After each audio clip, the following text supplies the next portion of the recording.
नमस्कार दोस्तों, स्वागत है आप सभी का आपके अपने YouTube channel study for jobs में। हम लोगों ने पार्ट 1 में पढ़ लिया था कि आचार्य रामचंद्र शुक्ल जी का जीवन परिचय, और इसमें हम लोग कवर करेंगे आपका जो आचार्य रामचंद्र शुक्ल जी के द्वारा लिखित चैप्टर मित्रता।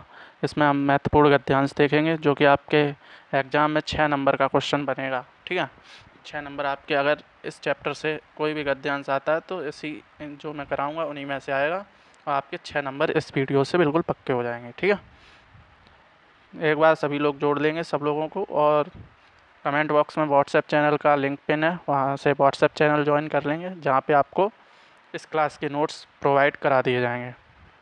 उन्हीं को देख के आप अपने हिंदी के नोट्स बना लेना, और जब रिवीजन मैं कराऊंगा यूट्यूब पे ही मैं रिवीजन कराऊंगा तो आप लोग रिवीजन कर लेना इसी से, इन्हीं वीडियो से, तो आप लोगों का बिल्कुल क्लियर होता चला जाएगा। ठीक है, चलिए शुरू करते हैं। एक बार क्लास को सब लोग शेयर कर देंगे। ये पहला गद्यांश दिया गया है, इसे पढ़ेंगे हम लोग। इसी चैप्टर का है, मित्रता चैप्टर का पहला गद्यांश पढ़ेंगे। हम लोग ऐसे समय में समाज में प्रवेश करके अपना कार्य आरंभ करते हैं जबकि हमारा चित्त कोमल और हर तरह का संस्कार ग्रहण करने योग्य रहता है। हमारे भाव अपरिपक्व होते हैं और हमारी प्रवृत्ति अपरिपक्व रहती है। हम लोग कच्ची मिट्टी की मूर्ति के समान रहते हैं जिसे जो चाहे उस रूप का करे, चाहे राक्षस बनाए चाहे देवता। ऐसे लोगों के साथ रहना हमारे लिए बुरा है जो हमसे अधिक दृढ़ संकल्प के हैं, क्योंकि हमें उनके हर एक बात का बिना विरोध के मान लेनी पड़ती है। उनकी हर एक बात बिना विरोध के मान लेनी पड़ती है। पर ऐसे लोगों का साथ देना और बुरा है जो हमारी बातों को ऊपर रखते हैं, मतलब जो हर एक बात आपकी मान लेते हैं, क्योंकि ऐसी दशा में हमारे ऊपर कोई दबाव नहीं रहता और ना हमारे कोई सहारा रहता है। चलिए देखते हैं क्या क्वेश्चन पूछे गए हैं इस गद्यांश से। इसमें पूछा गया है 3 क्वेश्चन पूछे गए हैं। इसमें क्या क्या है? पहला क्वेश्चन है उपयुक्त गद्यांश का संदर्भ लिखिए, संदर्भ लिखना है। दूसरा क्वेश्चन है गद्यांश के रेखांकित अंशों की व्याख्या कीजिए। क्या रेखांकित है? जितना मतलब रेखांकित किया गया है, कहाँ से, यहाँ से शुरू हुआ है और कहाँ तक, यहाँ तक रेखांकित किया गया है, इसकी हमें क्या करनी है, व्याख्या करनी है। ठीक है, और तीसरा क्वेश्चन क्या है, लेखक के अनुसार हमें किन लोगों की संगति में नहीं रहना चाहिए, ये भी बताना है। चलिए पहला क्वेश्चन हम लोग करते हैं, देखेंगे संदर्भ क्या है। हमने जीवनी में पढ़ा था, क्या पढ़ा था कि ये वाला चैप्टर जो है रामचंद्र शुक्ल जी के द्वारा रचित है, तो संदर्भ में हमें वही लिखना होता है कि ये चैप्टर किसके द्वारा लिखा गया है। ठीक है, आइए देखते हैं क्या भाषा होनी चाहिए लिखने की आपकी। संदर्भ, प्रस्तुत गद्यांश हमारी पाठ्य पुस्तक के गद्य खंड में संकलित मित्रता नामक पाठ से लिया गया है, जिसके लेखक कौन है, रामचंद्र शुक्ल जी हैं। ठीक है, इतना आप लिख देंगे तो आपके 2 नंबर इसमें मिल जाएंगे एक क्वेश्चन में। ठीक है, तो ये वाला क्वेश्चन हमारा क्लियर हो गया। अब सेकेंड नंबर का क्वेश्चन देखेंगे, गद्यांश के रेखांकित अंश की व्याख्या कीजिए। देखो क्या बोला गया है रेखांकित अंश में, जितना रेखांकित किया गया है उतने की हमें व्याख्या करनी है। ठीक है, एक बार पढ़ लेंगे, जो भी मैं लिखवा रहा हूँ वो आप एक बार पढ़ लेंगे और देखेंगे आपके समझ में आ रहा है नहीं। ठीक है, चलिए शुरू करते हैं। दूसरे उत्तर यहाँ से शुरू है। आचार्य रामचंद्र शुक्ल जी कहते हैं कि जब हम किशोरावस्था के पश्चात युवावस्था में प्रवेश करने पर घर की सीमाओं से बाहर निकलकर समाज में कार्य करना आरंभ करते हैं, तब हमें संसार व समाज के लोगों के साथ रहने का अनुभव बिल्कुल नहीं होता। मतलब क्या कहते हैं कि जब हम युवावस्था से किशोरावस्था में प्रवेश करते हैं, जैसे अभी आप लोग 10th क्लास में 12th कर लेंगे, उसके बाद ग्रेजुएशन कर लेंगे, उसके बाद जब आप लोग बाहर के कोई काम करेंगे, ठीक है, कोई तैयारी करेगा या मतलब कोई जॉब करेगा, तो ठीक है, तो हमें ये तो पता नहीं होता है कि बाहर किस तरीके से रहा जाता है। तो यही बोला गया है, हमें बिल्कुल अनुभव नहीं होता है, हमें दुनियादारी की बिल्कुल समझ नहीं होती है। उस समय हमारा मन बहुत कोमल होता है, मतलब हम बाहर रहे नहीं होते हैं तो हमें दुनियादारी की बिल्कुल भी समझ नहीं होती, हमारा मन बिल्कुल कोमल होता है जो किसी प्रकार के अच्छे या बुरे संस्कार ग्रहण करने के योग्य होता है। मतलब ऐसा है कि मतलब जो अच्छे और बुरे, मतलब जैसा जैसा ढाल दोगे वैसे ढल जाएंगे। ठीक है, हमारी बुद्धि इतनी विकसित नहीं होती कि उसे उचित अनुचित का ज्ञान हो पाए। मतलब हमारी बुद्धि इतनी विकसित नहीं होती है कि क्या अच्छा है क्या बुरा है हमारे लिए उसका ज्ञान हो पाए। उस समय हमारी बुद्धि कच्ची मिट्टी की मूर्ति के समान होती है जिस पर अच्छा या बुरा किसी भी बात का प्रभाव बहुत जल्दी पड़ जाता है। ठीक है, मान लो जैसे कुम्हार देखा होगा आपने, जो कि घड़ा बनाता है, जैसे कच्ची मिट्टी को बनाए वैसी आकृति में ढाल देता है, वैसा ही हमारी बुद्धि होती है। ठीक है, जिस पर अच्छा बुरा किसी बात का प्रभाव बहुत जल्दी पड़ जाता है। मतलब कच्ची मिट्टी को जैसे चाहो वैसे ढाल सकते हो, वैसे ही हमारी बुद्धि की तुलना किससे की गई है? कच्ची मिट्टी से की गई है। ठीक है, उस समय हम जैसे रूप वाले लोगों के संपर्क में आते हैं, उनके विचारों का हम पर वैसा ही प्रभाव पड़ता है। हम लोग जैसे रूप वाले, मतलब जैसे गुणों वाले लोगों के संपर्क में आते हैं, उनके विचारों का हमारे ऊपर वैसा ही प्रभाव पड़ता है। ठीक है, सीधी बात है। मतलब जैसे कच्ची मिट्टी को जैसे ढालोगे वैसे ही ढल जाएगी, वैसे ही हमारा मन होता है, मतलब जब बाहर हम निकलते हैं। ठीक है, यहाँ पे देखेंगे ये वाली लाइन जो है थोड़ी गलत है। यदि किसी बुरे व्यक्ति के संपर्क में हम आ जाते हैं, बुरे की जगह यहाँ पे होगा यदि हम किसी अच्छे व्यक्ति के संपर्क में आ जाते हैं तो हम में देवता जैसे अच्छे गुण व संस्कार आ जाते हैं। मतलब हम किसी अच्छे व्यक्ति के संपर्क में बाहर जाके, मतलब अच्छे व्यक्ति के संपर्क में आएंगे तो हमारे अंदर वैसे ही उसी के गुण आ जाएंगे। ठीक है, आगे देखते हैं आगे क्या है। किसी दुराचारी व दुष्ट व्यक्ति के साथ मिल जाता है तो उसके संपर्क में रहकर हम भी दुष्ट बुरे संस्कार घृणित करने वाले बनकर समाज में अपमानित होते हैं। मतलब किसी दुराचारी या दुष्ट व्यक्ति के साथ मिल जाते हैं, मतलब उसके साथ रहन सहन हो जाता है तो उसकी संगत का असर हम पे पड़ जाता है। ठीक है, और बुरे संस्कार घृणित कार्य बनकर समाज में अपमानित होते रहते हैं। ठीक है, आगे क्या कहते हैं शुक्ल जी कहते हैं, कौन? आचार्य रामचंद्र शुक्ल जी, कि यदि हम ऐसे लोगों की संगति में रहने लगते हैं जिनकी इच्छा शक्ति हमसे प्रबल होती है तथा वे अधिक दुष्ट निश्चित बातें होते हैं, तब हम उनके सामने कुछ भी बोल नहीं पाते और हमें उन्हीं के विचारों व आदर्शों पर चुपचाप चलना पड़ता है। ठीक है, इतना हो गया हमारा सेकंड नंबर का क्वेश्चन। ठीक है, सेकंड क्वेश्चन यहाँ तक हो गया। आपको नोट्स मिल जाएंगे, व्हाट्सएप चैनल ज्वाइन कर लीजिए, पिन है कमेंट बॉक्स में, वहाँ पे मिल जाएंगे, यही लिख लेना आप लोग और यही याद कर लेना। ठीक है, तो अब तीसरा क्वेश्चन क्या दिया गया था? तीसरा क्वेश्चन दिया गया है कि लेखक के अनुसार हमें किन लोगों की संगति में नहीं रहना चाहिए। आइए देखते हैं तीसरा क्वेश्चन। तीसरा क्वेश्चन है, हमें उन लोगों की संगति में नहीं रहना चाहिए जो हमसे अधिक दुष्ट संस्कारों के हैं और सदैव हमारी उचित या अनुचित बातों में सहमति बनाए रखते हैं। मतलब दुष्ट संस्कारों के, और हमें मतलब उचित या अनुचित, मतलब सही भी कर रहे हो या गलत भी कर रहे हो उसमें सहमति बनाए रहते हैं। अगर अच्छा कर रहे हो तो सही है, अगर गलत कर रहे हो तो रोकेंगे नहीं, मतलब बोलेंगे हाँ अच्छा है यही कर। ठीक है, तो इसे भी देख लेंगे।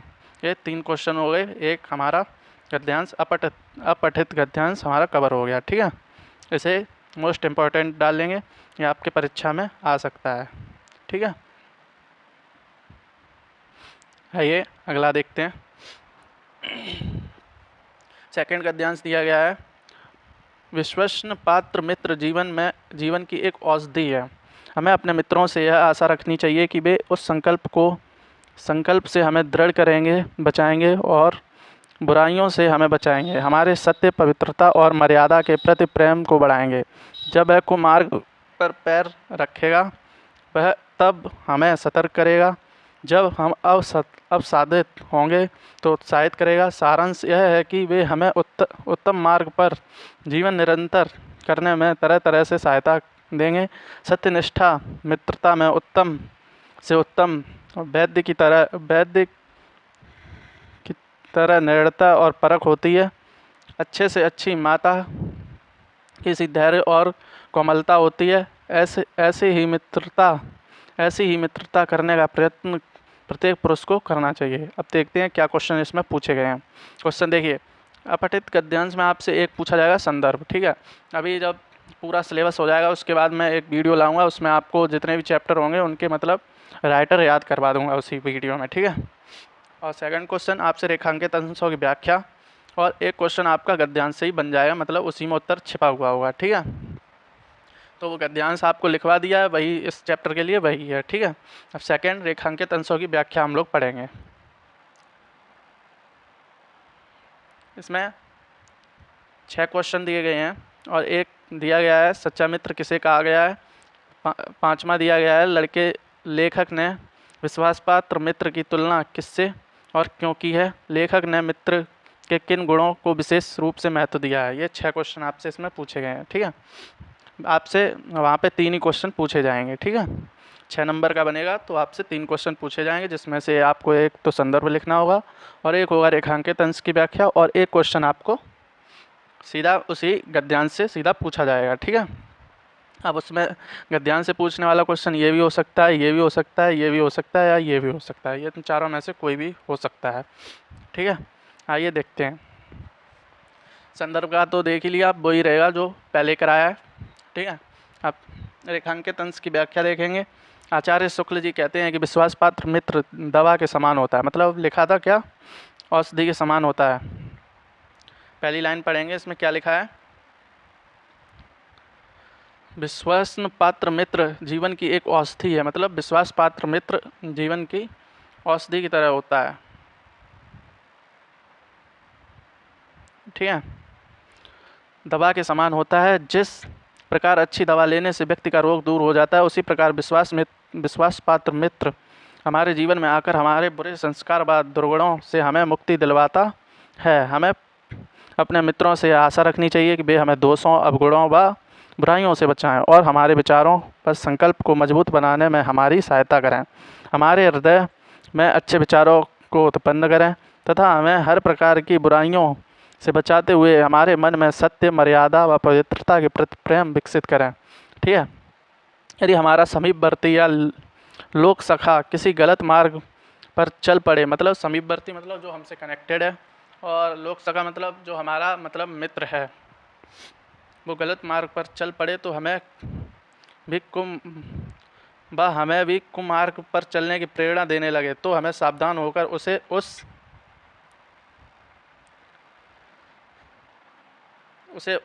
गलत मार्ग पर चलने से बचाएंगे। निराशा के समय हमें उत्साहित करेंगे, ठीक है, तथा हमें सही मार्ग पर चलने के लिए प्रेरित करेंगे। सारांश यह है कि हमें हर प्रकार से उत्तम जीवन जीने के लिए प्रेरित करेंगे। लेखक सच्चे मित्र के गुण बताते हुए कहते हैं कि सच्चा मित्र कुशल वैद्य के समान होता है। जिस प्रकार एक उत्तम वैद्य रोगी की नब्ज देखकर ही उसके रोग का पता लगा लेता है, उसी प्रकार सच्चा मित्र के हाव व उसके लक्षणों को देखकर उसके गुण दोषों की परख कर लेता है तथा उसका सही मार्गदर्शन करके उसे भटकने से बचा लेता है। जिस प्रकार एक अच्छी माता पुत्र की सभी कठिनाइयों को धैर्य से स्वयं सहन करके अपने पुत्र को सभी मुसीबतों से बचाती है तथा कोमलता से उसे समझाकर सही मार्ग पर चलने के लिए प्रेरित करती है, ठीक उसी प्रकार के मित्र की खोज मनुष्य को करनी चाहिए, ठीक है। अब क्वेश्चन नंबर 3 देखें। क्वेश्चन नंबर 3 क्या दिया हुआ था। क्वेश्चन नंबर 3, व्यक्ति को अपने मित्र से क्या उम्मीद करनी चाहिए। व्यक्ति को अपने मित्र से क्या उम्मीद करनी चाहिए, इसका उत्तर देखेंगे। व्यक्ति को अपने मित्रों से यह उम्मीद करनी चाहिए कि वे उसे संकल्प मतलब एक गोल निर्धारित करने में मदद करेंगे, एक लक्ष्य निर्धारित करने में मदद करेंगे, या मतलब एक संकल्प लेने में के लिए प्रेरित करेंगे, संकल्पवान बनाएंगे, अच्छे कार्य करने के लिए प्रेरित करेंगे, मन में अच्छे विचार उत्पन्न करेंगे, बुराइयों और गलतियों से बचाकर मानवीय गुण प्रकाशित करेंगे तथा अच्छे मार्ग पर चलने के लिए प्रेरित करेंगे। तो यही अच्छे मित्र से, अपने मित्र से उम्मीद की जा सकती है, ठीक है। अब चौथे नंबर का क्वेश्चन देखेंगे क्या दिया हुआ है। चौथा नंबर दिया, सच्चा मित्र किसे कहा गया है। आचार्य रामचंद्र शुक्ल जी ने गद्यांश में सच्चा मित्र किसे कहा है, ठीक है। इसका उत्तर देखेंगे। एक सच्चा मित्र उसे कहा गया है जो उत्तम वैद्य के समान हमारे दुर्गुणों को पहचानकर हमें उनसे मुक्ति दिलाए, उसमें अच्छी माता जैसा धैर्य हो और जो किसी भी स्थिति में कोमलता ना छोड़े। मतलब ये नहीं कि छोटी बातों पे लड़ाई करने लगे, चाहे कैसी भी स्थिति बने अपनी कोमलता ना छोड़े, ठीक है। नेक्स्ट क्वेश्चन देखेंगे। क्वेश्चन नंबर 5 है, लेखक ने विश्वास पात्र मित्र की तुलना किससे और क्यों की है। लेखक ने विश्वास पात्र मित्र की तुलना किससे और क्यों की है, देखेंगे। लेखक ने विश्वास पात्र मित्रों की तुलना खजाने और जीवन की औषधि से की है। जिस प्रकार खजाना और औषधि विपत्ति और बीमारी में व्यक्ति की रक्षा करते हैं और जीवन निर्वाह करने में उसकी सहायता करते हैं, उसी प्रकार विश्वास पात्र मित्र विश्वास पात्र व सच्चा मित्र भी अपने मित्र की विपत्ति में सहायता करता है। अगला छठवां क्वेश्चन देखेंगे। ये 5 क्वेश्चन आपके इसके ध्यान से क्लियर हो गए। छठवां क्वेश्चन देखेंगे। छठवां क्या दिया गया है? लेखक ने मित्र के किन गुणों को विशेष रूप से महत्व दिया है? किन गुणों को विशेष रूप से महत्व दिया है देखेंगे। लेखक के अनुसार अच्छे मित्र के कर्तव्य हैं कि वह अपने मित्र की विपत्ति में रक्षा करे, उत्तम संकल्पों में दृढ़ता प्रदान करें, मित्र को दोषों और त्रुटियों से बचाए, सत्य और मर्यादा पर अटल रहे और कुमार्ग की ओर चलने पर मित्र को सचेत करे। ठीक है, ये 6 क्वेश्चन थे इस गद्यांश से, जो आपके 2 गद्यांश हो चुके हैं इसमें और 2 हमने पढ़ लिए हैं। अब 2 ही और बचे हैं, वो हम पढ़ेंगे इसी में। उसके बाद बहुविकल्पीय प्रश्न है वो भी करेंगे। ठीक है, आज ये चैप्टर बिल्कुल ख़त्म हो जाएगा। आप लोग अच्छे से पढ़ लेना, 1-2 बार वीडियो देख लेना, आपका बिल्कुल कवर हो जाएगा। और आप लोग नोट्स बना लेना एक बार, बस वही रिवीजन मैं करा दूंगा जब आपका एग्ज़ाम होगा। आइए पढ़ते हैं तीसरा क्या दिया गया है।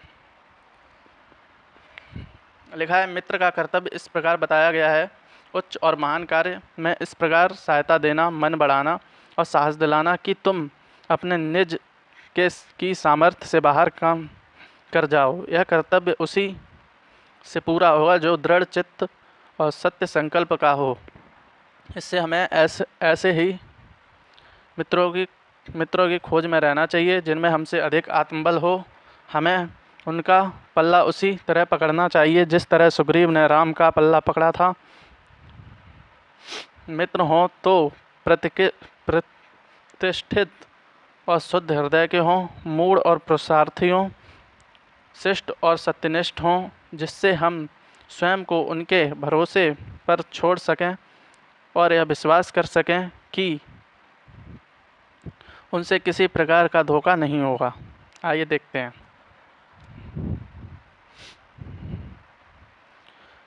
क्वेश्चन इसमें क्या क्या पूछा गया है देखेंगे एक बार। इसमें 3 क्वेश्चन पूछे गए हैं और आपसे वहाँ पे 3 ही क्वेश्चन पूछे जाएंगे बोर्ड एग्जाम्स में। ठीक है, एक तो गद्यांश निश्चित गद्यांश का संदर्भ पूछा जाएगा निश्चित, और एक पूछा जाएगा रेखांकित अंश की व्याख्या। जो भी रेखांकित करके अंश दिए हुए होंगे आपके पैराग्राफ में, उसकी व्याख्या करनी होगी। और एक संदर्भ के आपके 2 नंबर बिल्कुल पक्के हो जाएंगे अगर आप सही से लिख के आते हैं। अगर आपको लेखक का नाम और जो चैप्टर का नाम है वो याद है तो आपके 2 नंबर इसमें पक्के हो जाएंगे। और एक क्वेश्चन उसी गद्यांश से पूछा जाएगा जो मतलब दिया हुआ होगा। ठीक है, आइए पढ़ते हैं क्वेश्चन। संदर्भ तो वही हो जाएगा। क्वेश्चन नंबर 2 व्याख्या पढ़ते हैं गद्यांश के रेखांकित अंश की।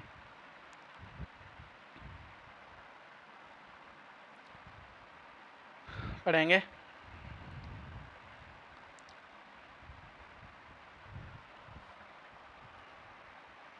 संदर्भ पूर्ववर्त हो गया और व्याख्या पढ़ेंगे। शुक्ल जी कहते हैं कि सहायता करना, उत्साहित करना व मनोबल बढ़ाने का कार्य वही व्यक्ति कर सकता है जो स्वयं दृढ़ शक्ति वाला, परिश्रमी तथा सत्य संकल्पों वाला हो। अतः मित्र बनाते समय हमें ऐसे ही व्यक्ति को ढूंढना चाहिए जो हमसे अधिक साहसी, परिश्रमी, दृढ़ शक्ति वाला व उच्च आत्मबल वाला हो। ठीक है, वाला हो। यदि ऐसा मित्र मिल जाता है तो हमें उसका साथ इस प्रकार देना चाहिए जैसे वनराज सुग्रीव ने राम का आश्रय ग्रहण किया, फिर कभी उनका साथ नहीं छोड़ा। ठीक है, यहाँ तक हो गया। अब आगे देखेंगे, आगे क्या है। आगे इसमें लिखा है, मित्र का चयन करते समय हमें यह भी ध्यान रखना चाहिए कि मित्र ऐसा हो जिसकी समाज में प्रतिष्ठा व सम्मान हो, जो निस्वार्थ व निष्कपट हृदय का हो, स्वभाव में मृदुल हो, परिश्रमी हो, सत्य आचरण वाला हो, सत्यनिष्ठ हो अर्थात सत्य का आचरण रखने वाला हो। ऐसे व्यक्ति पर हमें यह विश्वास कर सकते हैं कि हमें उससे किस प्रकार धोखा नहीं मिलेगा, किसी प्रकार का भी धोखा नहीं मिलेगा। ठीक है, तीसरा क्वेश्चन क्या दिया गया है। तीसरा क्वेश्चन दिया गया है, मित्र का कर्तव्य स्पष्ट कीजिए। मित्र का कर्तव्य स्पष्ट कीजिए। तीसरे का उत्तर ये दिया गया है, सच्चे मित्र का कर्तव्य है कि वह अपने मित्र को निम्नलिखित गुणों से अवगत कराए। कौन से गुण? पहला गुण है शिष्ट आचरण की सीख दे, दूसरा है सत्यनिष्ठ बनने की प्रेरणा दे, तीसरा है आलस छोड़कर उद्यमी बनने में सहयोग दे, चौथा है बुरे मार्ग से हटाकर अच्छे मार्ग पर ले जाए। ठीक है, इसमें 4 क्वेश्चन पूछे गए हैं। चौथा क्वेश्चन यहाँ पे लिखा हुआ है, देखिए। चौथा क्वेश्चन ये पूछा गया है, हमें किस प्रकार के मित्र का महत्व देना चाहिए, किस प्रकार के मित्र का महत्व देना चाहिए। ठीक है, चौथे क्वेश्चन का उत्तर ये रहा। जिनमें हमसे अधिक आत्मबल हो, प्रतिष्ठित हों और शुद्ध हृदय वाले हों, मृदुल, पुरुषार्थी, शिष्ट और सत्यनिष्ठ हों, साथ ही विश्वसनीय भी हों, हमें ऐसे मित्रों का महत्व देना चाहिए। ठीक है, ऐसे लोगों से मित्रता करनी चाहिए। आप लोगों को मैं भरोसा दिलाना चाहता हूँ कि जो भी यहाँ पे मैं गद्यांश करा रहा हूँ आपको same to same board exam में यही देखने को मिलेंगे। तो आप लोगों से मैं उम्मीद करूँगा आप लोग इन्हें नोट्स बना लेंगे और एक दो बार ये वीडियो ज़रूर देख लेंगे। ठीक है, चौथा 3 गद्यांश हो चुके हैं, चौथा गद्यांश ये है। कुसंग का ज्वर सबसे भयानक होता है। यह केवल नीति और सद्वृत्ति का ही नाश नहीं करता बल्कि बुद्धि का भी क्षय करता है। क्षय माने क्या होता है? नाश या खराब करना। ठीक है, किसी युवा पुरुष की संगति यदि बुरी होगी तो वह उसके पैरों में बंधी चक्की के समान होगी, जो उसे दिन प्रतिदिन अवनति मतलब नीचे की तरफ, अवनति के गड्ढे में गिराती जाएगी, और यदि अच्छी होगी तो सहारा देने वाली बाह के समान होगी, जो उसे निरंतर उन्नति की ओर उठाती जाएगी। उन्नति मतलब ऊपर की तरफ। ठीक है, अब प्रश्न पहला दिया गया गद्यांश सेम रहेगा। ठीक है, लेखक हैं आचार्य रामचंद्र शुक्ल जी और चैप्टर है मित्रता। ठीक है, गद्यांश में रेखांकित अंश की व्याख्या करेंगे हम लोग। और युवा पुरुष, तीसरा क्वेश्चन पूछा गया युवा पुरुष की संगति के बारे में क्या कहा गया है, अथवा युवा पुरुष, क्वेश्चन ऐसे भी पूछा जा सकता है युवा पुरुष की संगति के बारे में क्या कहा गया है, अथवा ऐसे भी पूछा जा सकता है युवा पुरुष की बुरी तथा अच्छी संगति का क्या प्रभाव पड़ता है। ठीक है, चौथा क्वेश्चन दिया गया है अच्छी संगति के लाभों का वर्णन कीजिए। और पांचवा क्वेश्चन दिया गया है कुसंग का प्रभाव होता है, क्या प्रभाव होता है कुसंग का, अथवा इस प्रकार से भी यह पूछा जा सकता है कुसंग का ज्वर सबसे भयानक क्यों होता है। चलिए देखते हैं इनके उत्तर। तो पहले रेखांकित अंश की व्याख्या देखेंगे। रेखांकित अंश की व्याख्या देखेंगे, जिसमें पांचवा क्वेश्चन दिया गया है, छठवां क्वेश्चन दिया गया है सुदृढ़ बाहु का क्या अर्थ है। छठवां है कुसंग की तुलना किससे की गई है। और 7 क्वेश्चन इसमें पूछे हैं। 7वां है उपयुक्त गद्यांश में सत्संगति की क्या विशेषता बताई गई है। ठीक है, तो पहले का उत्तर संदर्भ तो पुराना वाला हो जाएगा। ठीक है, आचार्य रामचंद्र शुक्ल जी के द्वारा लिखा हुआ है और चैप्टर का नाम है मित्रता। इसमें देखेंगे रेखांकित अंश की व्याख्या पढ़ेंगे हम लोग। ठीक है, नोट्स बना लेंगे आप लोग, मैं उम्मीद करता हूँ आप लोग नोट्स जरूर बनाएंगे, जिससे आप लोग जब भी आपके बोर्ड एग्जाम होंगे उससे 2 महीने पहले मैं इसका रिवीजन या 1 महीने पहले मैं इसका रिवीजन करा दूंगा अच्छे तरीके से द्वारा, जिससे आपको क्लियर होता चला जाएगा। ठीक है, आइए पढ़ते हैं। आचार्य शुक्ल जी कहते हैं कि मानव जीवन पर संगति का प्रभाव सबसे अधिक पड़ता है। बुरे और दुष्ट लोगों की संगति घातक बुखार की तरह हानिकारक होती है। जिस प्रकार घातक ज्वर माने बुखार व्यक्ति की संपूर्ण शक्ति व स्वास्थ्य को नाश कर देता है या नष्ट कर देता है, तथा कभी कभी रोगी के प्राण भी ले लेता है, मतलब बुखार से कभी कभी रोगी के प्राण भी ले लेता है, उसी प्रकार बुरी संगति में पड़े हुए व्यक्ति की बुद्धि, विवेक, सदाचार, नैतिकता व सभी सत्गुण मतलब अच्छे गुण नष्ट हो जाते हैं, तथा वह जीवन अनुभव व महत्वपूर्ण अवसर भी खो देता है। मानव जीवन में युवावस्था सबसे व प्रगति के उसी प्रकार बाधक होती है जिस प्रकार किसी व्यक्ति को संगति में बंधा हुआ भारी पत्थर उसको आगे बढ़ने नहीं देता, बल्कि उसको प्रतिदिन अवनति की ओर मतलब नीचे की ओर ले जाता है। ठीक है, आगे पढ़ेंगे। आगे लिखा हुआ है उसी प्रकार कुसंगति भी हमारे विकास व उन्नति के मार्ग को अवरुद्ध करके अवनति व पतन की ओर ढकेलती है, दिन प्रतिदिन विनाश की ओर अग्रसर करती है। दूसरी ओर यदि युवा व्यक्ति की संगति अच्छी होगी तो वह उसको सहारा देने वाली बाहु मतलब भुजा के समान होगी, जो अवनति की गति में गिरने वाले व्यक्ति की भुजा पकड़कर, यही भुजा लिखा हुआ है, भुजा गलत हो गया है। ठीक है, भुजा पकड़कर उठा देती है तथा सहारा देकर खड़ा कर देती है और उन्नति के मार्ग पर अग्रसर कर देती है। ठीक है, ये हो गया रेखांकित अंशों की व्याख्या हो गई। अब देखेंगे क्वेश्चन क्या दिया गया था तीसरे नंबर का। तीसरा क्वेश्चन दिया गया था युवा पुरुष की संगति के बारे में क्या कहा गया है, पढ़ेंगे। तीसरा क्वेश्चन पढ़ेंगे, उत्तर इसका क्या हुआ। युवा पुरुष यदि बुरी संगति करता है तो विकास की अपेक्षा उसका विनाश होना तय है। यदि वह अच्छी संगति करेगा तो उन्नति के पथ पर आगे बढ़ता जाएगा। ठीक है, ये हो गया तीसरे नंबर क्वेश्चन। चौथा क्वेश्चन क्या दिया गया है, चौथा क्वेश्चन दिया गया है, अच्छी संगति के लाभों का वर्णन कीजिए। अच्छी संगति के लाभों का वर्णन कीजिए। ठीक है, पढ़ेंगे अच्छी संगति के लाभ क्या क्या होते हैं। अच्छी संगति में रहने से आपके क्या क्या लाभ हो गए। व्यक्ति को पतन से बचाती है, मतलब व्यक्ति का विनाश नहीं होता है। मानवीय गुणों का विकास करती है। व्यक्ति को समाज में प्रतिष्ठा दिलाती है, मतलब मान सम्मान बढ़वाती है। ठीक है, अच्छी संगति में रहोगे तो आपका मान सम्मान बढ़ेगा। जीवन की रक्षा करने वाली औषधि दवा के समान होती है। ठीक है, ये हो गए 4 क्वेश्चन। अब 5वां क्वेश्चन देंगे। 5वां क्या दिया गया है? 5वां दिया गया कुसंग का क्या प्रभाव होता है। कुसंग का क्या प्रभाव होता है देखेंगे। कुसंगति का व्यक्ति के जीवन पर निम्नलिखित प्रभाव पड़ता है। कौन कौन सा? पहला है व्यक्ति पतन के गर्त में, मतलब पतन के गड्ढे में गिर जाता है। और दूसरा है व्यक्ति का सदाचार नष्ट हो जाता है तथा दुराचार करने लगता है। सदाचार उसका नष्ट हो जाता है और दुराचार करने लगता है, मतलब अच्छा व्यवहार नहीं करता है। ठीक है, तीसरा है व्यक्ति की बुद्धि व विवेक का नाश हो जाता है, मतलब बुद्धि उसकी नष्ट हो जाती है। ठीक है, 6वां क्वेश्चन क्या दिया गया है? सुदृढ़ बाहु का क्या अर्थ है। सुदृढ़ बाहु का क्या अर्थ है देखेंगे। यहाँ सुदृढ़ बाहु का अर्थ सहारा देने वाली उन मजबूत वजह से है जो मनुष्य को अवनति के गहरे गर्तों में गिरने से बचाती है और उसे सहारा देती है। ठीक है, अच्छा क्वेश्चन हो गए। 7वां क्वेश्चन देखेंगे। 7वां क्या दिया गया है? 7वां क्वेश्चन दिया गया है कुसंग की तुलना किससे की गई है। कुसंग की तुलना किससे की गई है? गद्यांश में कुसंग की तुलना एक घातक बुखार से की गई है जो मनुष्य के स्वास्थ्य को नष्ट कर देती है। ठीक है, अब 8वां क्वेश्चन देखेंगे। 8वां क्वेश्चन क्या दिया गया है? उपयुक्त गद्यांश में सत्संगति की क्या विशेषता बताई गई है। इसमें दिया गया है उपयुक्त गद्यांश में सत्संगति की यह विशेषता बताई गई है कि वह मनुष्य को सहारा देने वाली एक मजबूत भुजा के समान होती है जो मनुष्य को पतन के मुख में नहीं होने देती और वह उसे निरंतर उन्नति के पथ पर ले जाती है। ठीक है, ये हो गया ये वाला क्वेश्चन। अब नेक्स्ट क्वेश्चन देखें क्या है। नेक्स्ट क्वेश्चन इसमें नहीं है। अब हम लोग करेंगे क्वेश्चंस जो कि आपके बुक्स में दिए गए हैं, बहुविकल्पीय प्रश्न। ठीक है, इन्हें भी कर लेंगे, साथ में आज चैप्टर ख़त्म हो जाएगा और उम्मीद करूँगा आप लोग नोट्स बना लेंगे जिससे आपको आगे कोई भी दिक्कत नहीं होगी। एक बार पढ़ लेना, बस उसी में आपका सब क्लियर होता चला जाएगा। चलिए पढ़ते हैं बहुविकल्पीय प्रश्न। तो मैंने जीवनी पढ़ाई थी, जीवन परिचय पढ़ाया था, और आप लोग नोट्स बना लिए होंगे और मैंने बोला था एक बार पढ़ लेना।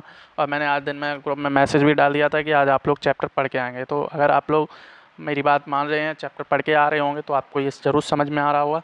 चलिए उत्तर बताइएगा अगर आपने जीवनी पढ़ी और चैप्टर पढ़ा है तो। पहला क्वेश्चन दिया गया है आचार्य रामचंद्र शुक्ल जी का जन्म कब हुआ था। तो आप लोग बताएंगे कब हुआ था। ऑप्शन है 1884, 1886, 1888 या 1890। तो मैंने जीवनी में आपको जीवन परिचय में क्या पढ़ाया था? आचार्य रामचंद्र शुक्ल जी का जन्म कब हुआ था? 1884 ईस्वी में। आचार्य रामचंद्र शुक्ल जी का जन्म स्थान क्या है? मैंने क्या बोला था आपको? जन्म कब हुआ था ये पता होना चाहिए। उनकी सन मतलब कब जन्म हुआ था और कब मृत्यु हुई थी, उनके पिताजी का नाम और जहाँ पे उनका जन्म हुआ था वो जन्म स्थान भी आपको याद होना चाहिए। ठीक है, अगर आपको जीवन परिचय सही से लिखना है, आपको पूरे 5 नंबर चाहिए, तो आपको ये चीज़ें याद होनी चाहिए बिल्कुल सही। ठीक है, तो दूसरा क्वेश्चन क्या है? आचार्य रामचंद्र शुक्ल जी का जन्म स्थान क्या है? गोरखपुर, बस्ती, वाराणसी या इलाहाबाद। तो मैंने बताया था बस्ती अगौना नामक ग्राम में। ठीक है, बस्ती जिले के अगौना नामक ग्राम उत्तर प्रदेश में। ठीक है, तीसरा क्वेश्चन क्या है? आचार्य रामचंद्र शुक्ल ने हिंदी की किस विधा में विशेष सफलता अर्जित की है? मैंने जीवनी में आपको जीवन परिचय कराया था, उसमें बताया था कि निबंध में। ठीक है, अगर आपने जीवन परिचय की वीडियो नहीं देखी है तो एक बार वीडियो देख लेना, आपके सभी क्वेश्चंस क्लियर होते जाएंगे।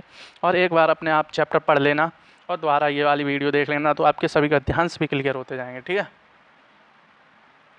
चौथा क्वेश्चन है हिंदी का बेकन किस निबंधकार को कहा जाता है? किसे कहा जाता है? प्रताप नारायण मिश्र, राजेंद्र प्रसाद, रामचंद्र शुक्ल या पद्मलाल पुन्नालाल बख्शी। किसे कहा जाता है? तो इसका क्या उत्तर हो जाएगा?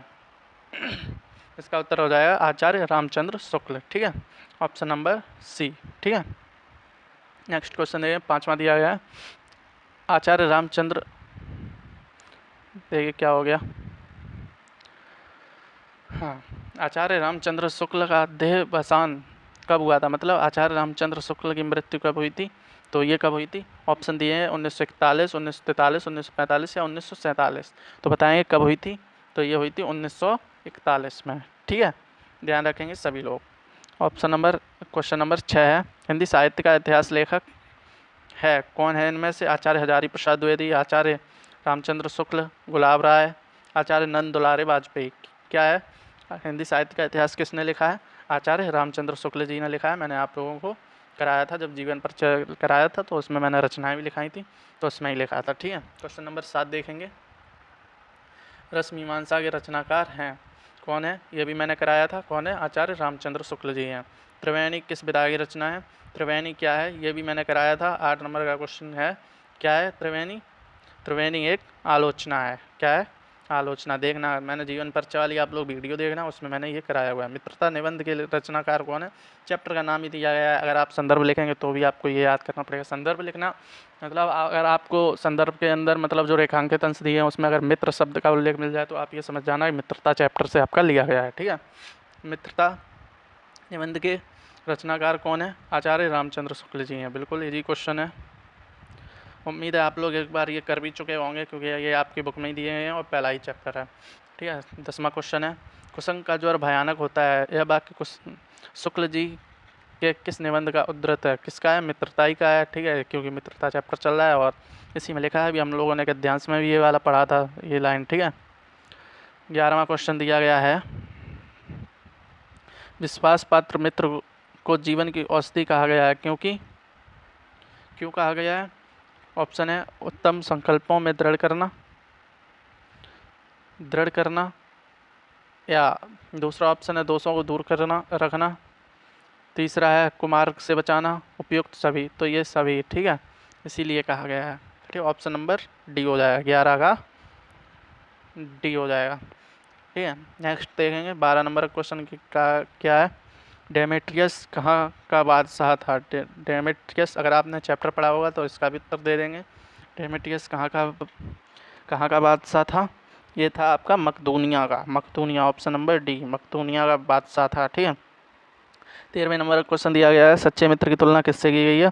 मिठाई से, औषधि से, अध्यापक से या विष से?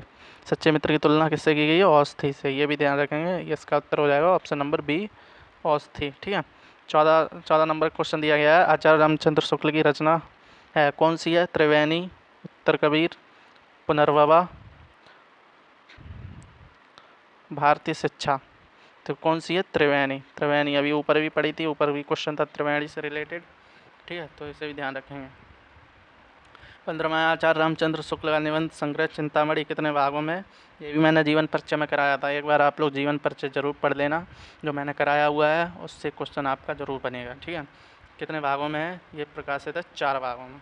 ठीक है, 16 नंबर क्वेश्चन है, आचार्य रामचंद्र शुक्ल एक हैं, क्या है? कवि, उपन्यासकार, आलोचक या नाटककार? क्या है आचार्य रामचंद्र शुक्ल जी?